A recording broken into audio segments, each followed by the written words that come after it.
Well, this was a week for the history books as President Trump announced the first Middle East peace deal in 25 years. It's called the Abraham Accord.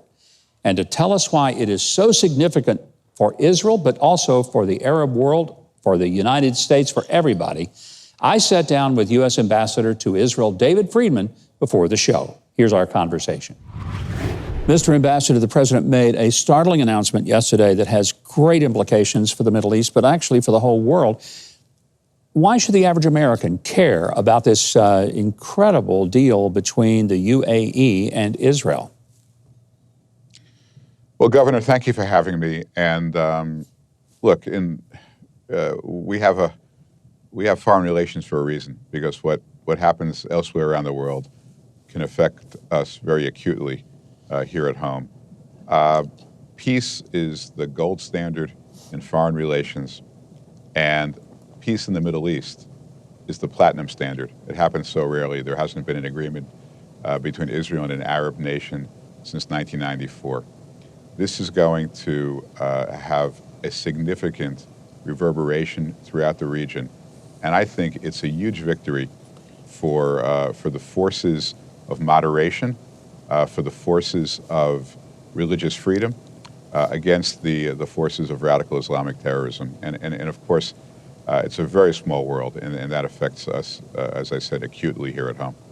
One of the provisions means that there's going to be full-scale diplomatic relations between the United Arab Emirates and Israel. That means diplomacy, embassies, travel, tourism.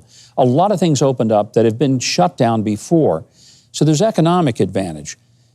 Do you foresee that other Arab states will start saying maybe this is, maybe it's a relationship we ought to have as well? Because the choice is Israel doesn't care that these other Arab states exist. They're not going after their land, their territory, their marketplace. But everybody's afraid of Iran, rightfully so. Do you foresee other countries becoming part of this coalition? Yes, I do, and the President referred to this agreement as an icebreaker. And at the risk of mixing metaphors, I think that this could have a domino effect throughout the region.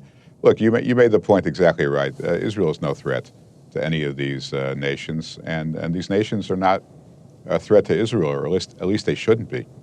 And it's the common enemy in Iran, but it's much more than that. It's the enormous upside for these nations to emerge from the grievances and the hostilities and the acrimony of 100 years in the past, and to really move into the 21st century, to join with Israel in so many different ventures, whether it's technology or healthcare or cyber defense or intelligence cooperation.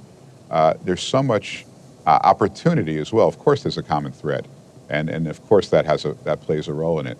But the upside is enormous, and I believe that the first country is the hardest. The second one is the second hardest, and by the time you get to 3, 4, and 5, you're really it doesn't really require a hard sell.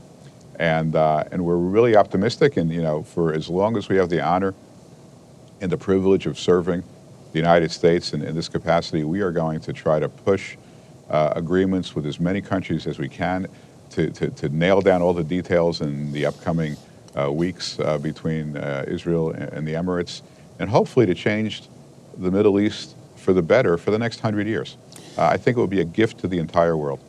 One of the sticky points was the idea of Israeli sovereignty over Judea and Samaria. I've heard you say that it's not that it's off the table permanently, but it's certainly not going to come up anytime in the future. Would you explain that? Because I think there is some anxiety. Did Israel give up their right to a big portion of their homeland in Judea and Samaria?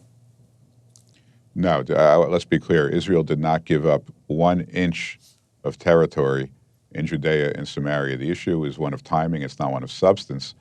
And look, how did we get started with this? If you remember, what was the first public inkling of a diplomatic breakthrough? It was on January 28th of 2020, when the President and the Prime Minister of Israel announced the President's vision for peace. That vision for peace had attached to it a map. The first time in history that Israel agreed to the territorial dimensions that it could live within Judea and Samaria. What did that map show?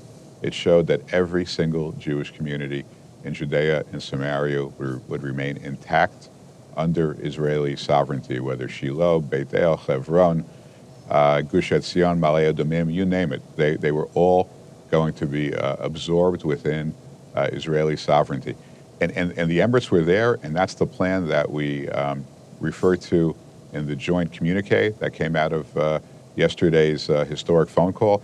We chose the word suspend very carefully because suspend, by definition, is something which is temporary. So no, there is no concept here that Israel will cede any portion of Judea and Samaria. Look, as you know, we know each other a long time. I believe in the right of the Jewish people to sovereignty over, certainly over at least their communities within Judea and Samaria. But this opportunity is enormous. The opportunity to change the Middle East, to frankly increase Israel's safety, security, and prosperity, for, as I said, maybe a century. We have to put our eggs in this basket. You and I are both believers. I think back to Psalm 120, King David, the greatest warrior in Jewish history. In the last sentence of that psalm, he says, I am for peace, they are for war. We have to be for peace. We owe that to our children and to our grandchildren.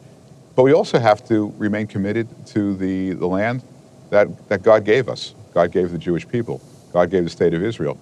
But they're not inconsistent. In this case, I believe those two principles are not only are they not in conflict, I believe they complement each other precisely because of the terms of President Trump's vision for peace. We've only got about 30 seconds, so I got to be quick, but predictably, the Palestinians and the Iranians were the two world players who immediately condemned the action. Any surprise there? No, I think that's just confirmation that we're on the right track, right? I think that's a great way to put it. Well, congratulations to the president, to you, Jared Kushner, Jason Greenblatt, all of the team who really engineered an amazing agreement. Mr. Ambassador, thanks for being with us. I hope to see you maybe in Jerusalem, as they say, next year or sooner. Thanks, Governor, and I hope you please bring your guitar. I'm looking forward. Well, get yours tuned, my friend. We're going to be playing again. Look forward to seeing you.